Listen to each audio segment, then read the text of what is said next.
कर्पूरगौरं करुणावतारं संसारसारं भुजगेन्द्रहारं सदा वसन्तं हृदयारविन्दे भवं भवानी सहितं नमामि। मन्दारमाला कलितालकाये कपालमालं गीतसुन्दराय दिव्याम्बराय च दिगम्बराय नमः शिवाय च नमः शिवाय। घालीन लोटांगण वंदीन चरण डोळ्यांनी पाहिन रूप तुझे प्रेमे आलिंगन आनंदे पूजन भावे ओवाळीन म्हणे नमा।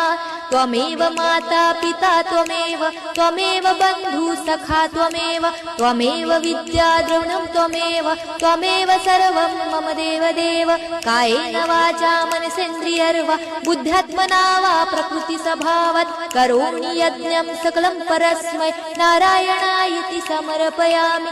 अच्युतं केशवं राम नारायणं कृष्णदामोदरं वासुदेवं हरे श्रीधरं माधवं गोपिका वल्लभं जानकी नायकं रामचन्द्रं भजे। हरे राम राम राम हरे हरे हरे कृष्ण कृष्ण कृष्ण हरे हरे हरे राम राम राम हरे हरे हरे कृष्ण कृष्ण कृष्ण हरे हरे।